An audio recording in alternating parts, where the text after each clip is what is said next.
네, 오늘은 마가복음 55번째 시간입니다. 큰 사람이 되기를 노력하는 삶으로라는 제목이고요. 본문은 마가복음 10장 35절에서 45절까지의 말씀입니다. 어린 시절에 많이 읽도록 요청하는 책이 있죠. 여러분들도 다 대체로 다 그 경험을 하시고 성인이 되셨을 줄 아는데요. 위인전을 많이 읽으라고 합니다. 위인전.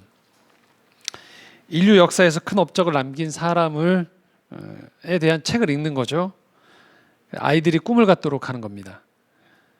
그런데 이 꿈과 미래에 대한 어떤 긍정적인 희망을 갖게 하려고 하다 보니까 종종 이 위인전에 나오는 인물의 이 좋은 점만 부각하는 면이 좀 있죠. 근데 우리가 인생을 살아보면서 아는 것은 어떤 한 사람의 이 나무가 크면 가지가 길게 뻗으면 뻗을수록 이 그늘도 깊게 들이울 수 있다라는 사실들을 우리가 간과하면 안 된다라는 거죠. 그래서 위인전에 나와 있는 그 위인들이 실제 삶을 조금 더 성인이 되어서 또 어떤 계기가 있어서 좀 더 찾아보면서 알게 되면 단지 그 사람이 하늘에서 뚝 떨어진 위인이어서 이 사람이 인류를 위해 좋은 일을 하다가 그냥 갔던 공익적인 인물은 아니구나라는 것들을 보게 돼요. 우리가 평범한 성정을 가진 사람으로서 인생을 살아가면서 자기에게 부여졌던 어떤 기회 또는 시대적인 요청과 자기의 어떤 최선 또는 재능이 만나면서 그 시대적으로 그 필요에 응답한 경우들이 대부분인 경우들이 많습니다. 뭐 예를 들면 이런 거죠. 19세기 문학을 대표하는 도스토옙스키. 이름은 많이 들었지만 거의 읽은 책들이 없죠, 저희가. 그런데 이 대문호라고 하는 도스토옙스키는 아시는 분들 아시겠지만 이 도박 중독자였어요. 도박으로 인해서 돈에 허덕이는 생활을 일상을 살았고요. 도박 자금을 마련하기 위해서 결혼 반지, 아내 귀걸이, 옷, 신발은 물론이고 낡은 모자까지 전당포에 맡길 정도였고, 아내에게 다시는 도박 안 하겠다고 했지만 또 도박을 저지르고, 그의 소설의 상당수는 이 도박 빚을 갚기 위한 이 코너에 몰린 가운데 나왔던 이 작품들이 많은 거죠. 어떤 아주 대자연 속에서 인류에게 문화유산을 남기기 위한 원대한 꿈을 꾸고서 그가 거기에서 자신이 가진 재능을 가지고서 뭔가 큰 족적을 남겼던 과정이라기보다는 어떤 면에서는 생활인으로서 생활고에 몰리면서 자기의 재능을 끝까지 팔았던 한 모습이 또 있는 거고요. 물론 그런 인간의 궁핍하고 절박한 상황 너머에서 또 위대한 작품이 나오는 것들이 또 희한한 인생의 이 모순이자 신비이기도 한 거죠. 현대 미술의 그 시발점이라고 하는 파블로 피카소. 사실 이 파블로 피카소 같은 경우도 작품으로는 큰 족적을 남겼지만 이 삶을 가까이서 들여다보면 가까이 하기 싫은 사람인 거죠. 이 파블로 피카소가 평생 7명의 여성과 만났었는데 프랑스와즈라는 여성 혼자만 달아나고 피카소 곁에 끝까지 남아 있었던 6명의 여인들의 삶은 다 파괴가 됐어요. 정신병원에 가든지 또는 자살을 하든지 다 하나같이 이 피카소를 만남으로 인해서 불행한 삶을 살게 됐단 말이죠. 그런데 이 사람들이 우리가 어려서 봤던 위인전에 나오는 위인들이란 말이에요. 그래서 이런 사람으로 본받자라고 했지만 또 조금 더 실상을 들여다보면 그렇지 않은 면들이 있다라는 거예요. 자, 이런 것들이 최근 들어서 반성적 사고가 일어나면서 어떤 도덕적으로 모범으로 칭송되는 위인을 어린 시절에 보여주기고 아이들에게 보여주고 읽혀주기보다는 차라리 가족, 친구, 또 선생님 등 이 주변 사람의 평범함 속에서 이 삶의 윤리를 가르치고 삶의 지향점을 가르치는 게 훨씬 낫다라는, 그게 훨씬 더 효과적이라는 연구 결과도 나오고 있습니다. 우리가 성경을 읽을 때도 마찬가지인데요. 성경을 위인전 읽듯이 읽으면 이런 방식으로 나오게 되는 거죠. 성경에 나와 있는 구약, 신약에 나와 있는 인물을 본받자라고 하기 쉬워요. 아브라함을 본받자, 다윗을 본받자, 뭐 이런 식으로 바울을 본받자라고. 일면 배울 수 있는 면들이 분명히 있습니다. 그리고 이 사람들이 분명히 하나님께서 쓰셨던 데에선 이유가 있으니까요. 하지만 전혀 오류가 없는 그냥 성경에 나와 있는 사람들이니까 이 사람들이 하고 있는 것들을 마치 위인전을 대하듯이 이 사람을 닮아가는 것 자체, 이 사람 자체를 닮아가는 걸 목표로 삼으면 우리는 실패할 수밖에 없어요. 우리는 이 사람들이 살았던 시대에 살고 있지도 않고 이 사람들이 하나님이 허락하셨던 여러 가지 기질과 또 삶의 아픔도 있지 않고요. 우리의 아픔과 그들의 아픔이 다르고 그들이 경험했던 삶의 소명과 우리의 소명이 다르단 말이에요. 그래서 성경은 하나님께서 우리에게 주셨을 때, 그리고 성경에 그런 인물들이 나올 때 이 인물들을 위인처럼 본받으라고 이 위인들로 성경을 구성하지 않았다라는 것을 먼저 전제하고 여러분들이 말씀을 접하셔야 된다라는 거죠. 그럼 무엇을 만나야 되느냐? 그럼 무수한 인간의 오류와 실패, 상처, 좌절, 그늘 속에서도 찾아오시는 하나님을 만나는 게 성경 읽기예요.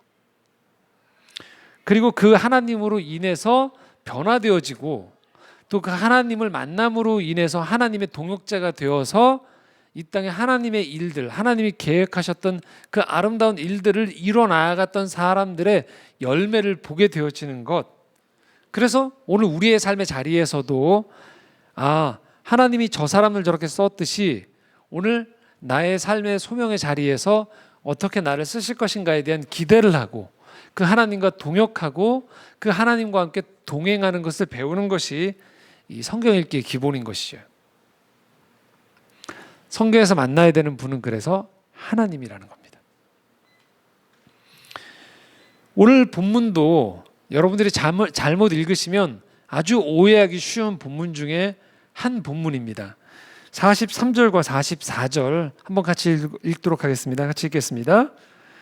너희 중에는 그렇지 않을지니 너희 중에 누구든지 크고자 하는 자는 너희를 섬기는 자가 되고 너희 중에 누구든지 으뜸이 되고자 하는 자는 모든 사람의 종이 되어야 하리라.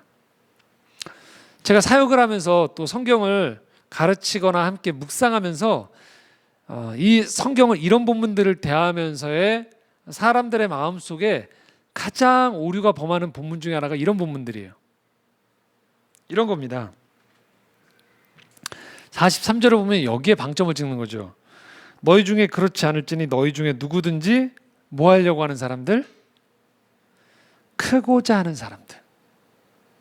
크고자 하는 사람들은 뭘 해야 된다? 섬겨라라는 거예요. 눈이 번쩍 뜨는 거죠. 그러니까 이 교회를 다니면서 우리가 깨닫게 되어지는 것은 섬겨야 되는구나. 왜 섬겨요? 그럼 하나님이 뭐 한다? 복을 주셔서 크게 하신다는 거죠. 크게. 아마 이 중에서 신앙생활을 열심히 오랫동안 해오신 분들 중에서 그런 마음으로 해오셨던 분들이 있을 거예요. 내가 신앙생활을 아주 어려운데도 열심히 했더니, 열심히 섬겼더니 하나님이 나중에 뭐 한다? 엄청난 물질적이거나 어떤 자녀들이 잘 되는 축복을 많이 받았더라라는 얘기 들어보셨죠? 자, 이거에 일견 이런 식 패턴에 오류가 있습니다. 뭘까요? 그럼 여러분들이 작게 사시는 거예요. 여러분이 생각만큼 일이 안 풀리시는 거예요. 여러분들이 아프신 거예요. 뭔가 꼬여버렸어요. 그러면 원인은 어디로 들어가야 될까요? 내가 뭘 안 해서 섬기지 않아서 이렇게 되었구나가 되는 거죠. 그래서 섬기는 거죠. 열심히 교회에서. 섬기는데 섬기는 목적은 뭐예요? 나중에 어떻게 되려고? 잘 되기 위해서인 거죠. 여기 문자 그대로 보면 크게 되기 위해서. 44절 보면 또다시 눈이 들어오는 구절이 있죠. 누구든지 무엇이 되고자 하거든 으뜸, 최고 1등이 되고자 하면 모든 사람이 뭐가 돼야 된다? 종이 되라고 얘기해요. 이제 또 비밀을 알게 된 거죠. 어떻게 하면 돼요? 1등 하려면 종이 되는 거죠. 종으로 막 종처럼 낮추는 거예요. 낮추고 막 제가 잘못했습니다. 제가 더 섬길게요 하고 계속 하고 있어요. 근데 마음 깊은 곳에 뭐가 있죠? 이렇게 해야지 나중에 뭐 해주신다? 역전으로 확 뒤집어 주셔서 으뜸이 된다. 내가 지금은 너희들한테 내가 종 노릇한다. 내가 두고 봐라. 때가 되면 뭐 한다? 으뜸이 될 거야. 그때 보란 듯이 내가 으뜸이 될 거야. 그래서 내가 지금 참는다. 이런 패턴으로 성경 읽기 쉬워요. 어떠신가요? 뒤에 으뜸이 되기 위해서, 그리고 누구든지 크게 되기 위해서 내가 지금 종이 되고 섬기는 거죠. 교회 안에서 그래서 이런 진풍경들이 벌어지게 돼요. 어떻게 되냐면요, 섬기는데요, 이런 일들이 벌어집니다. 섬김의 황제가 태어나게 돼요. 성경을 많이 공부했어요. 성경을 읽었어요. 그러니까 뭐가 돼요? 성경 박사가 있다고 생각하기 시작해요. 네. 막 희생을 하고 겸손했어요. 그러니까 뭐가 돼요? 겸손의 여왕이 되는 거예요. 자, 이런 패턴이 교회 안에서 얼마든지 벌어지기 시작합니다. 자, 그러면 교회 안에 이런 일들이 벌어지면 전형적으로 일어나는 현상이 있어요. 그것은 뭐냐면요, 위선이 돼요. 위선이 찾아오게 되는 거예요. 왜요? 내 마음의 동기는 그게 아니거든요. 내 마음의 목표는 그게 아니거든요. 내 삶의 성공은 그게 아니거든요. 그런데 그걸 가기 위해서 지금 뭐 하는 거예요? 신앙적인 행위를 뭐 하는 거죠? 도구로 삼는 거예요. 여러분, 이 본문이 정말 그런 걸까요? 결국은 하나님도 큰 거 좋아하시고 으뜸 좋아하시니까 그거 하기 위해서 지금 우리한테 잠깐 이거를 좀 해라, 이거 참으면 내가 보상으로 줄게라고 이야기하시는 걸까요? 정말 그런 걸까요? 오늘 본문이 이 숙제를 우리에게 던지고 있어요. 그리고 이런 식의 패턴을 가지고 있었던 사람들이 여기 등장하는 거죠. 바로 제자들이죠. 자, 35절에 37절 오늘 본문입니다. 한번 같이 읽겠습니다. 시작. 세베대의 아들 야고보와 요한이 주께 나와 여짜오되 선생님이여, 무엇이든지 우리가 구하는 바를 우리에게 하여 주시기를 원하옵나이다. 이르시되 너희에게 무엇을 하여 주기를 원하느냐? 여짜오되 주의 영광 중에서 우리를 하나는 주의 우편에 하나는 좌편에 앉게 하여 주옵소서.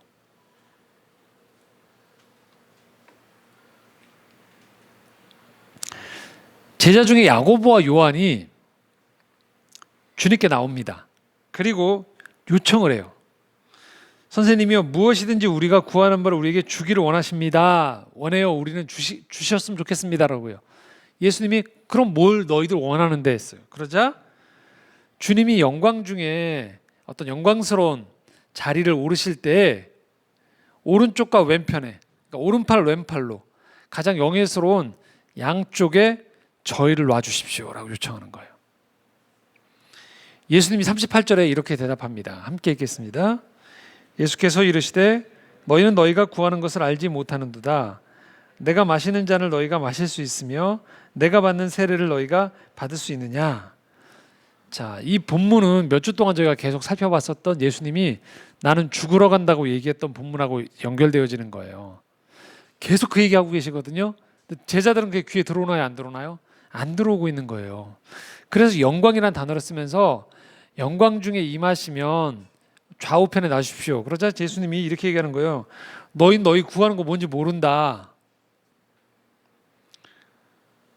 내가 마시는 잔을 그리고 내가 받는 세례를 너희가 받을 수 있겠느냐라고 물어봐요. 자, 이거는 그냥 요약해서 말씀을 드리면 이거예요. 너희들 내가 지려는 십자가를 같이 질 수 있느냐를 물어보는 거예요. 39절 40절 제자들이 이렇게 대답을 하고 문답이 오갑니다. 함께 읽겠습니다. 그들이 말하되 할 수 있나이다. 예수께서 이르시되 너희는 내가 마시는 잔을 마시며 내가 받는 세례를 받으려니와 내 좌우편에 앉는 것은 내가 줄 것이 아니라 누구를 위하여 준비되었든지 그들이 얻을 것이니라.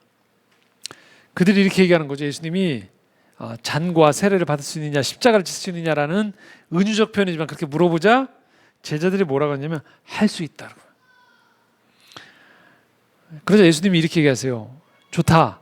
너희들이 정말로 내가 이야기하는 십자가를 다 지겠다라고 하면 너는 잔을 마실 수 있고 세례를 받을 수 있어라고 얘기해요. 하지만 너희들이 진짜 원하는 내 좌우편에 앉는 것은 내 소관이 아니야. 그것은 하나님이 정하신 사람은 주실 거야라고 이야기하세요. 자, 이 어떤 대화가 오가고 있었던 걸까요? 제자들이 달라고 했던 건 사실은 예수님의 십자가는 생각을 안 하고 있는 거예요. 예수님 십자가에 달리시면 십자가 오른편에 왼편에 함께 매달리겠다는 의미가 아니었어요. 예수님이 채찍을 당하실 때 함께 오른편 왼편에 채찍을 맞겠다는 얘기가 아니고 침뱉음을 당할 때 함께 침뱉음을 당하겠다는 얘기가 아니었어요. 제자들의 머릿속에는 아예 그런 생각은 전혀 없었던 거죠. 이제 예수님은 예루살렘에 들어가시면 왕으로 대접받을 거라고 생각했어요.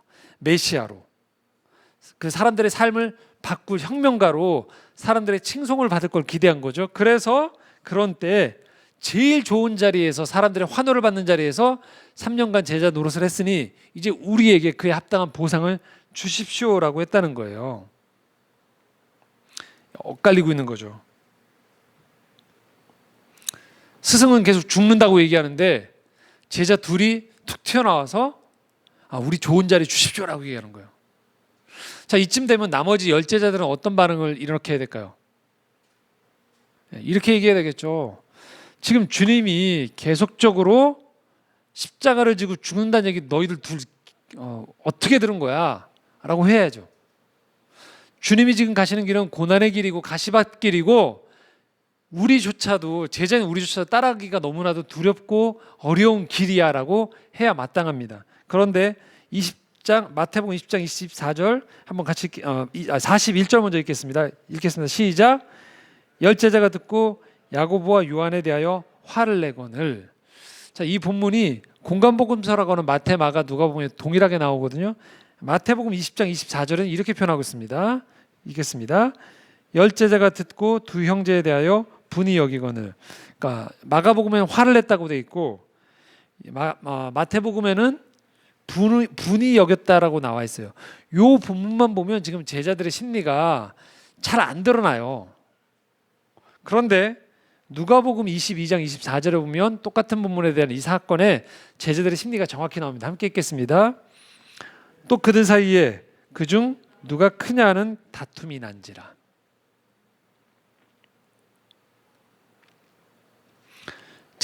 나머지 10제자들이 왜 화를 냈을까요? 선수를 뺏겼다고 생각한 거예요. 그러니까 우리도 기회가 되어지면 예수님께 저희 이야기를 하고 싶었던 거예요. 근데 못하고 있었던 거죠. 그런데 야고보와 요한이 틈을 봐서 재빠르게 예수님께 그 자리를 달라고 한 거죠. 나머지 이 제자들이 동요한 것은 예수님이 죽으러 간다는 이야기와 반대되는 요청을 했기 때문에 화를 낸 게 아니고 12제자가 똑같이 생각하고 있었던 거죠. 그런데 누군가가 먼저 선수를 쳐서 저걸 달라고 한 거죠. 이들이 왜 다툼이 일어났냐? 누가복음에서 이렇게 얘기하는 거예요. 네가 그 자리에 갈 자격이 있는 줄 아느냐? 예수님 왕으로 임하시면 내가 예수님 곁에서 제일 많이 고생했어. 또 누군가는 내가 가장 많이 칭찬을 받았어. 또 누군가는 예수님을 따라다니는 많은 사람들 중에서 내가 리더십이 가장 있다고 사람들이 나한테 얘기하더라 라고 얘기하는 거예요. 누가 더 큰가를 그들은 지금 다툼을 벌이고 있는 거예요. 야고보와 요한의 질문이 먼저 나왔지만 나머지 제자들도 마음속에도 똑같이 이 생각을 가지고 있었던 거예요. 그때 저희가 서두에 읽었던 바로 이 말씀이 나오는 거죠. 43절 44절 다시 한번 읽겠습니다. 시작. 너희 중에는 그렇지 않을지니 너희 중에 누구든지 크고자 하는 자는 너희를 섬기는 자가 되고 너희 중에 누구든지 으뜸이 되고자 하는 자는 모든 사람의 종이 되어야 하리라. 라고 얘기해요. 그때 이 말씀을 하신 거였어요. 그러니까 전후맥락 다 생략한 상태에서 제자들한테 너희들 진짜 크고 싶냐? 그러면 섬겨봐. 너희들 으뜸이 되고 싶어? 그러면 종이 돼봐. 그러면 내가 그 보상으로 줄 거야 라는 얘기가 아니에요. 제자들이 지금 본질을 파악 못하고서 지금 예수님이 죽으러 간다는 얘기를 파악을 못하고 있는 가운데에서 던지신 이 말씀은 어떤 말씀이냐?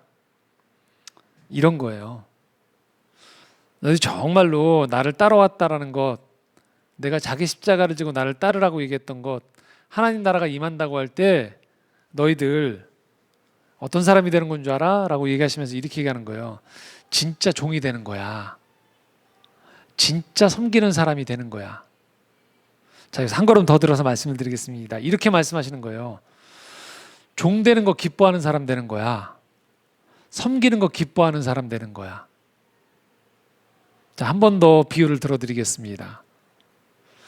부모가 자녀와 식사를 할 때 벌어지는 일이죠. 저희 집에서도 벌어지는 일이에요. 맛있는 반찬이 나오면 누가 먹을까요? 자녀들이 먹습니다. 그때 부모의 마음은 어떨까요? 찢어질까요? 흐뭇하죠. 저희 집 배달시키면 제가 도착하기 전에 많이 남아있으면 두세 조각 남아있더라고요. 그러면 제가 도착해서 저희 밥상을 집어 던지면서 이게 지금 가장에 대한 대우냐고 제가 분노할까요? 그래서 한 마리 더 시켜 이렇게 얘기할까요? 그렇지 않죠. 흐뭇하죠. 잘 먹는구나 우리 자식들이. 배가 고픈 건 배가 고픈 거고요. 근데 사람이란 존재가 가지고 있는 이 배고픔 너머에 더 큰 것들이 있잖아요. 스승이 제자들을 가르쳤단 말이죠. 제자들이 잘 되고 있어요. 밖에 나 상도 받고 있고요. 누군가는 내가 가르쳤는데 고등학교 선생님이 가르쳤더니 제자가 어디 가서 대학 교수가 됐단 말이죠. 또는 장관이 됐어요. 그래서 그 모습을 본 스승이 분통을 터뜨리면서 내가 저것들보다 훨씬 나은데 세상이 나를 알아주지 않는구나 하고 한탄하면서 세상을 원망하고 제자들의 성공을 배합할까요? 그렇지 않죠. 그래서 이렇게 말씀을 드릴게요. 기뻐하는 사람이 되는 거예요. 그게 정말로 그 가치를 알아보는 사람이 되는 거예요. 그게 소중해서 나에게 어떤 손실이 오는데요. 그 손실이 하나도 중요시 여겨지지 않는 사람이 되는 거예요. 자, 여러분 이게 사람의 성향, 그냥 사람의 육체적인 본질로 가능할까요? 가능하지 않아요. 그가 큰 사람이 될 때 가능해지는 거예요. 그가 품는 사람이 될 때 가능해지는 거예요. 그가 상황을 이해하는 사람이 될 때 가능해지는 거예요. 그가 그 사람으로 해서 기도하는 사람이 되어질 때 가능해지는 일이에요. 그렇지 않으면 경쟁 구도 안에서 누가 더 큰가, 누가 많이 가졌는가가 더 중요한 거예요. 그래서 내가 이만큼 섬겼으면 거기 합당한 뭐가 따라와야 된다고 생각해요. 칭찬이 반드시 따라와야 된다고 생각을 해요. 왜요? 내가 이만큼의 수고를 했으니까요. 그런데 점점 그 사람의 믿음의 품과 이 상황을 바라보는 눈이 넓어지고 깊어지고 그래서 점점 그가 큰 사람이 되어지기 시작하면요. 그 행위를 하는 것 자체에서 그는 기쁨을 얻기 시작해요. 섬길 수 있는 것 자체에 대해서. 그리고 그런 일들로 인해서 벌어지는 일을 바라보면서 흐뭇해지기 시작하고요. 보람을 느끼기 시작하게 되는 거예요. 그게 뭘까요? 바로 하나님을 닮아가는 거예요. 그래서 이 본문에서 너희들 중에 크고자 하는 건요, 조금 더 우리식 표현으로 말씀하면 이런 거예요.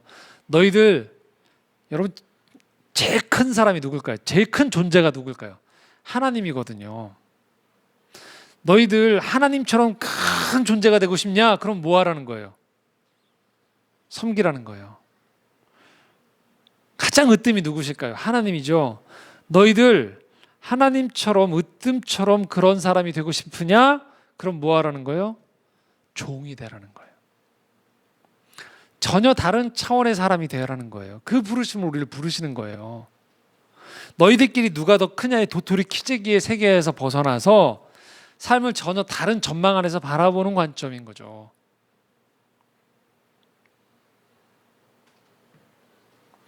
그래서 우리를 하나님은 오늘도 큰 사람으로 불러주신다는 거예요. 큰 사람으로 불러주신다는 것은, 그래서 오늘 성경 말씀을 토대로 말씀드리면 이거예요. 우리를 하나님처럼 되도록 부르신다는 거예요. 하나님 닮도록 요청하신다는 거예요. 하나님의 형상답게 우리가 회복되어지도록 우리를 부르신다는 거예요.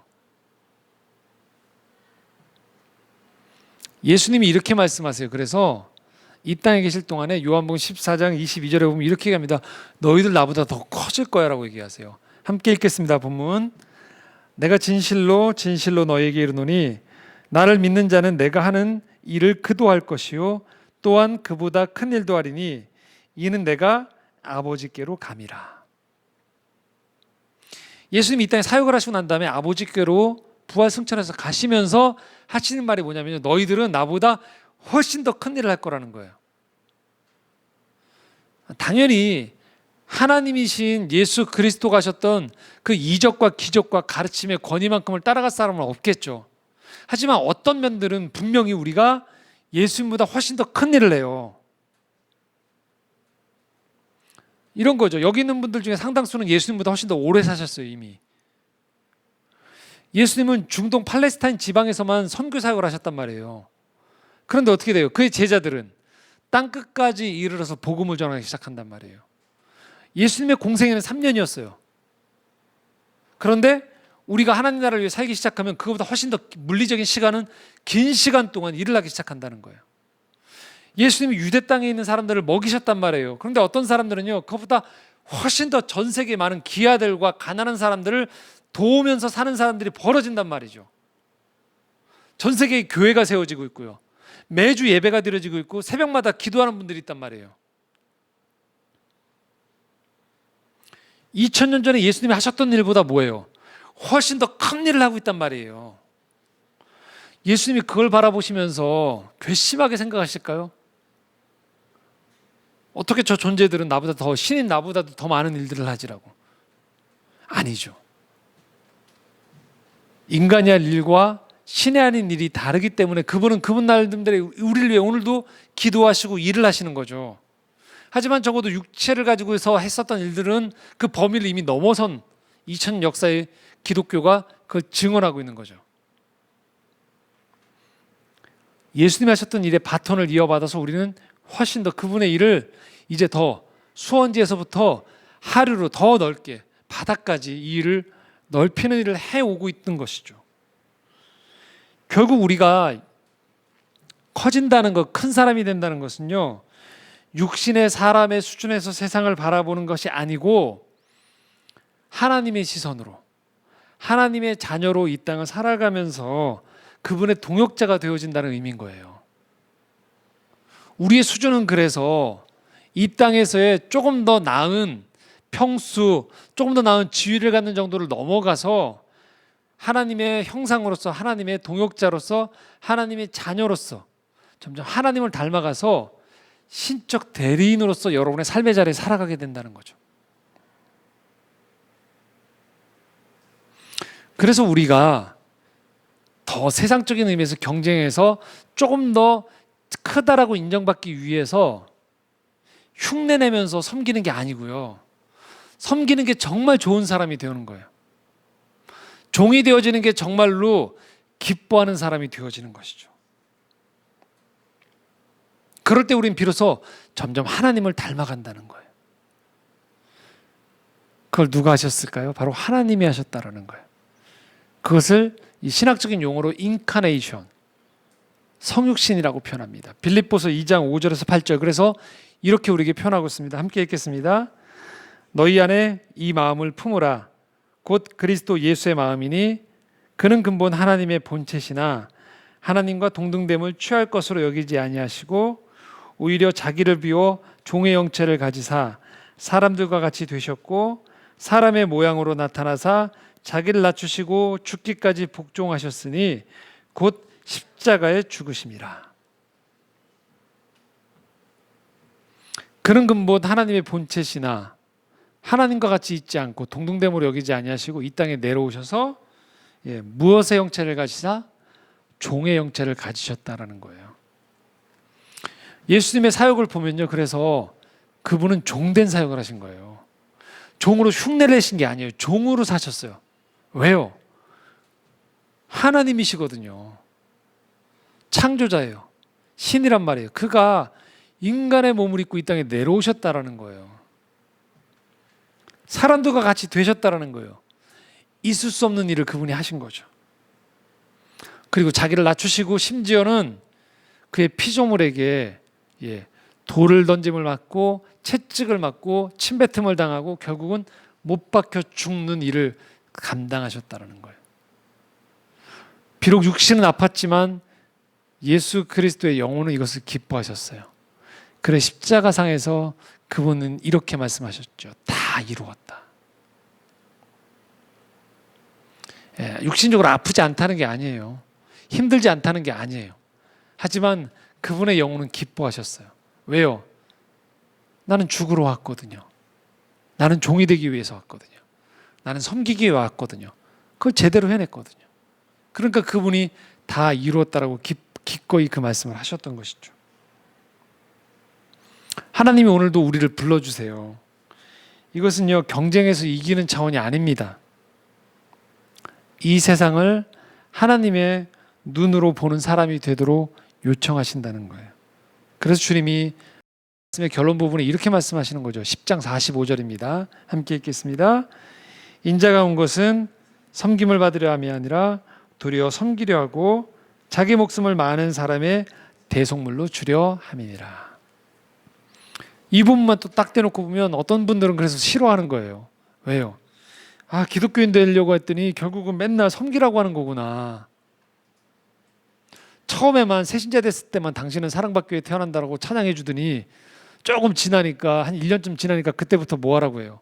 일하라고 하는구나. 왜요? 이 본문 들이대면서 봐라. 섬기라고 하잖아 라고 하니까.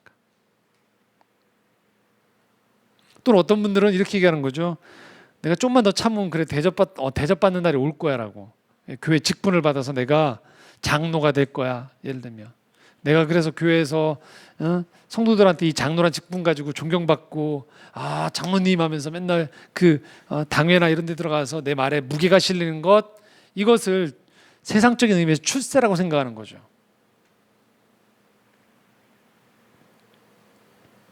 그게 아닌 거죠. 섬기는 사람이 된다는 것,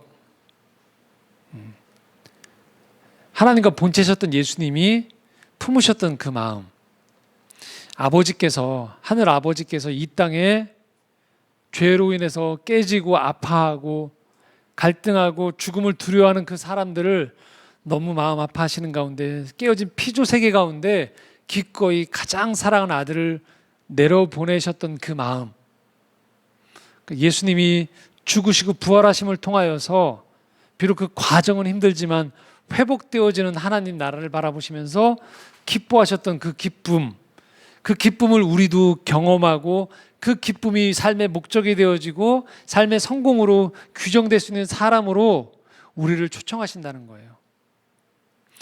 누가복음 15장에 보면 집 나간 둘째 아들의 사건이 나옵니다.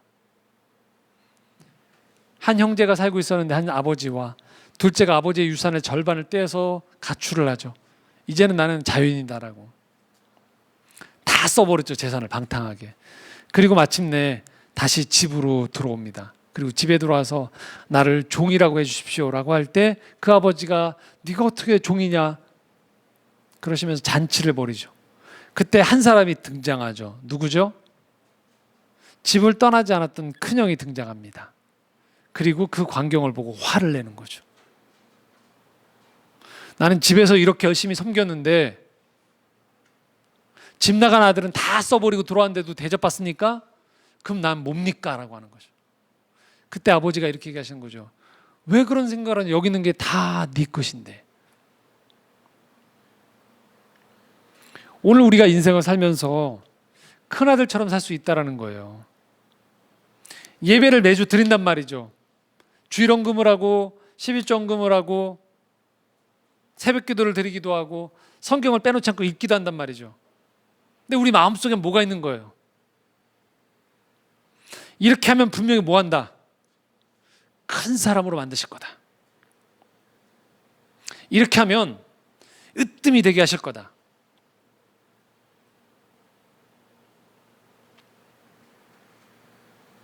네, 아니죠. 새벽 기도하고 주일 빠지지 않고 헌금하고 다 했는데요. 그래서 결국은 하나님이 필요로 한 그곳에 가서 하나님의 대리인으로서 섬기는 사람이 되는 거예요. 근데 하나님이 사장이 되거나 회장으로 섬기도록 요청하신다라면 그 사람을 회장으로 앉히신다는 거예요. 그럼 어떻게 된다는 거예요? 무지 큰, 어마어마하게 큰 수고를 해야 되는 거예요. 어마어마하게 큰 희생을 감당하는 거예요. 어떤 직책의 장이 된다든지 어떤 리더가 되어진다는 것, 또는 하나님이 물질의 복을 허락하신다는 것 다 뭐예요? 이걸 토대로 뭐 하라는 거예요? 섬기라는 거예요. 부모의 마음이 되어서, 큰 어른의 마음이 되어서, 그래서 함께 더불어 살아가는 세상 가운데에서, 그 공동체 가운데에서 그것이 잘 돌아감으로 인해서 바라보는 흐뭇함, 기뻐함, 행복감을 경험하는 사람으로 우리를 초청하신다는 거예요. 그럴 때 우리의 기도가 달라지는 거죠. 삶의 성공의 기준이 달라지는 거예요. 기쁨과 슬픔의 기준이 달라지는 거죠. 오늘 우리에게 어려움이 많이 찾아올 수 있어요, 살아가면서. 그런데 어떤 사람은 이 과정을 통해서 이를 부드득 깔면서 뭐예요? 보란 듯이 내가 성공해서 내가 나이를 지금 무시했던 너희들 앞에서 내가 1등이 됐다는 걸 보여줄 거야 라고 칼을 가는 사람이 있을 수 있어요. 근데 어떤 사람은 이 어려움을 통해서 아버지 하나님의 마음을 배우기 시작합니다. 그래서 이 과정 후에 하나님의 은혜로 또 하나님의 섭리 가운데 인도하신 가운데에서 높은 자리에 가나 으뜸이 되어지더라도 그는 이것이 보상이 아닌 섬김의 또 다른 요청임을 알고 자신이 어려움 속에서 경험했던 것들을 토대로 오늘 또 다른 어려움 가운데 처해 있는 사람들의 삶을 회복시키기 위해서 그의 일생과 시간을 들이기 시작한다는 거예요. 그런 리더가 있는 사회가 행복해지기 시작해요. 덜 불행해지고요. 더불어 함께 가는 것들이 덜 고통스러워지는 거죠. 오늘 우리 이 땅 가운데 살아가는 삶에 불행은 왜 그러느냐? 결국은 큰 사람들, 으뜸이 된 사람들이 이것을 경쟁사회의 전리품으로 여기기 때문에 그래요.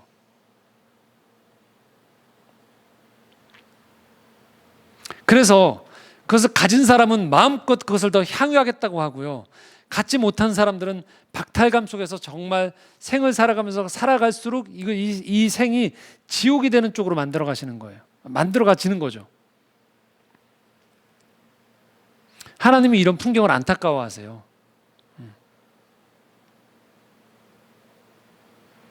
하나님은 정말로 우리가 큰 사람이 되기를 원하세요. 하나님을 닮아서 하나님의 마음을 갖기 원하세요. 그래서 세상 교육에 다 휩쓸려 떠내려가더라도 내 자녀만 명문대에 오롯이 들어가서 안위를 보장받으면 그게 하나님의 복이라고 간증하는 것이 아니고요. 이 땅의 교육이 무너져 내리는 것들에 대해서 함께 마음 아파하는 거예요. 그래서 나를 보호하는 것들을 해나가되 그러면서도 더불어서 이 생태계 안에서 이것들이 건강해질 수 있는 것들에 대해서 함께 고민해 나아가는 힘을 보태고 마음을 보태는 것들이 필요하다는 거예요. 그 사람이 기업을 하든 그 사람이 가르치는 사람이 되었든 그 사람이 예술을 하는 사람이든 그 사람이 저처럼 성직의 길을 들어서든 그 어떤 자리에 있든지 결국 우리는 하나님이 원하시는 건 큰 사람으로 원하세요. 하나님 닮은 사람들. 그래서 인생을 바라보는 눈이 전혀 다른 차원에서 바라보기를 원하신다는 것이죠. 오늘 시대는 그런 사람들이 있어야 돼요. 그런 사람들이 없어질 때 정치를 하는 사람이 오로지 내 정당에 정권을 획득하는 것만 가지는 것들로만 가득 찬 정치인이 있으면 그 나라의 정치는 엉망이 돼버리는 거죠. 경제라는 것들이 승자가 모든 것들을 다 가면 갈수록 독식하는 것으로만 밀어가는 그 국가의 경제는 엉망이 돼버리는 거죠.